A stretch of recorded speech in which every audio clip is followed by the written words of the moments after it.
why they chose him, his quality, his credentials.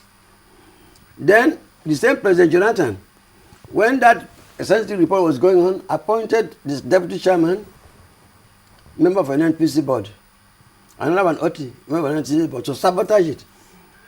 You have been deputy governor, you've been president, vice president, albeit unconstitutional.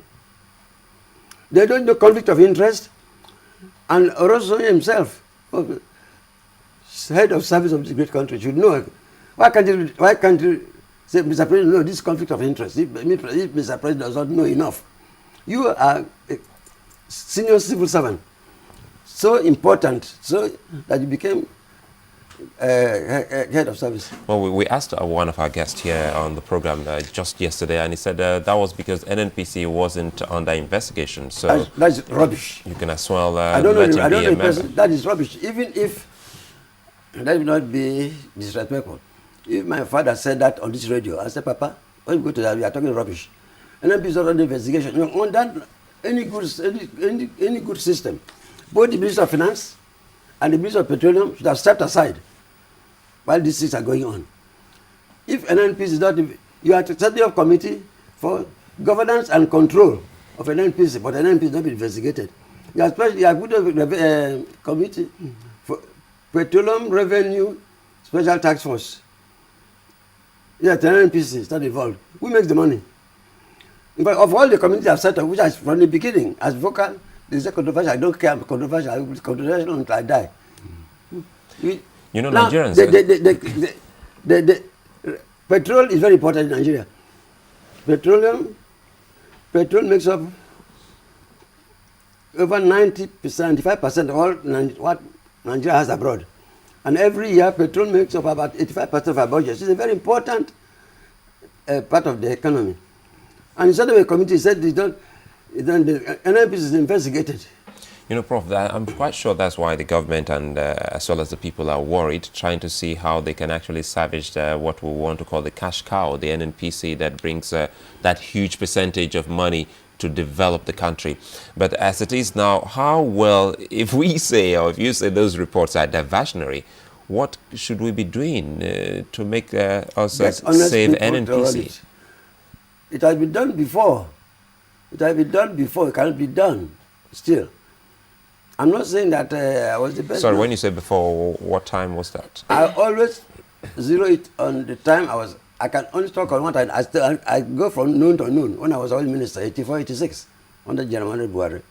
And what is happening, please, I'm not promoting anybody. As I'm talking to you, I don't have General Buhari's telephone number. I don't phone him. I don't get contact with him. But I support what is good for Nigeria. First, we never had this problem. Throughout the time I was oil minister, we never imported 1 liter of fuel. We were exporting. It's bad management, corruption has taken over the system, and Nigeria is ambivalent about corruption. You don't like corruption, thanks to God. But at the same time, we are ambivalent. When somebody is not corrupt, you don't want him to lead. I remember my Deshino's article, when integrity is sin. It cannot go like this. We never had any problem with turnaround maintenance. We never had any problem with managing the oil industry. No. What about case of oil theft? You know, we also talked about oil theft. At that point in time, you were around. Oil theft was stopped. When we took over, there were 14,000 illegal bunkerers. I stand by it. Look, I challenge anybody to prove me wrong. We have 14,000 illegal bunkerers. We stamped them out in less than 1 year. Nigeria was losing $2 million every day from theft. You know how much we are losing today? $14 million every day. This was the Ribadu.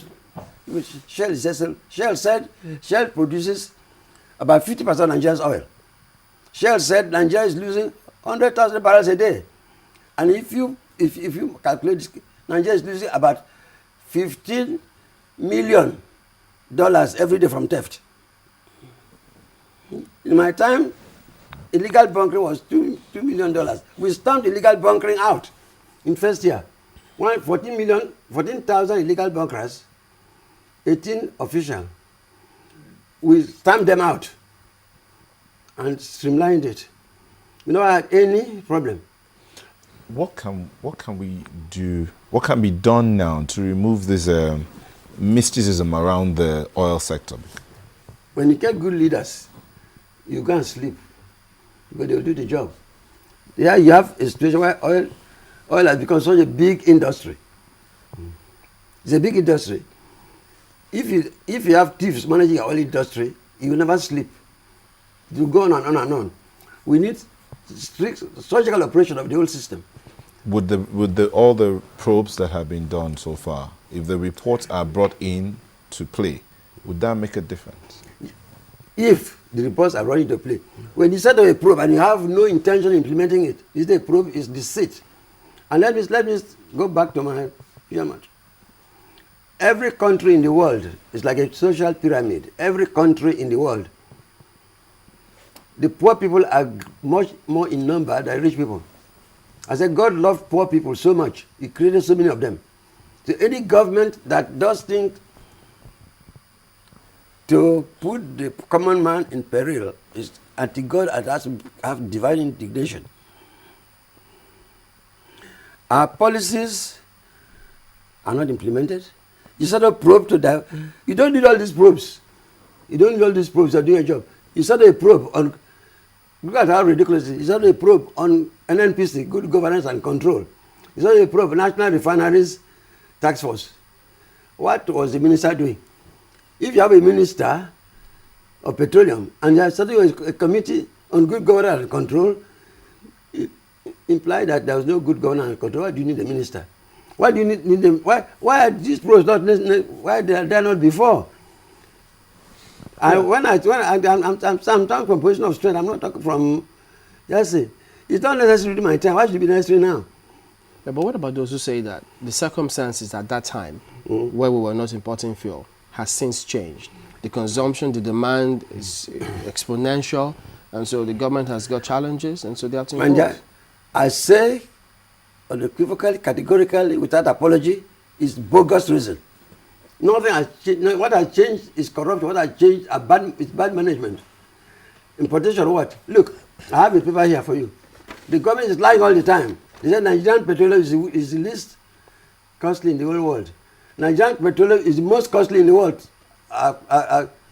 Fuel. I was giving Ganify this lecture. I have 15 countries. Our petroleum is the costliest in the world. Our cost of living is the least in the world. And they give another reason that our petrol is being exported smuggled around the borders. So increase price. Nonsense. During my time, we closed all borders. And I give a good example, Gombe. We used to sell petrol products. As I've talked to my staff, who work with me are still in the country. Most of them are still alive, thank God. A lot of them have been taken out of an NPC for political reasons, but they are listening. Dana, Osuno, Izugwe, Akimi, there are many good people. Ben Osuno was in charge of Petroleum Inspectorate, now the big name, Petroleum Resources, whatever.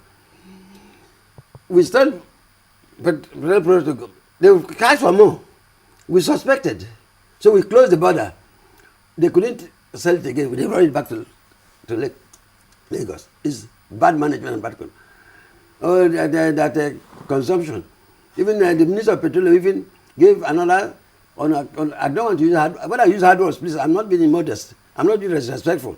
I don't know how to express strong feelings with mellifluous euphemisms. Minister of Petroleum gave another reason which I feel is silly. To our population. Population has nothing to do with price of petroleum. It's not the same Minister of Petroleum who said our petrol costs the least in the world. Here are 15 examples to prove her wrong. Then when she was driven to the college, said average price of petroleum. There's no average price of petroleum. If you have good management, for goodness sake, you can manage this well. Nigeria needs better than this. Our petroleum is today, they say Brent. Brent is similar to Bonny Light. They say Brent is costing over $100 per barrel. If you have the price of Brent, add about $5 to $10 or $8, you get Bonny Light. So Nigeria petroleum is selling today more than $100 per barrel. We are producing more than 2 million barrels a day. Why should people suffer? So how were the monies managed then? We're trying to draw comparison between then and now. Yes. How were the monies managed then? The monies are managed then because the money, your money that we make for you, we put it in your account, federation account.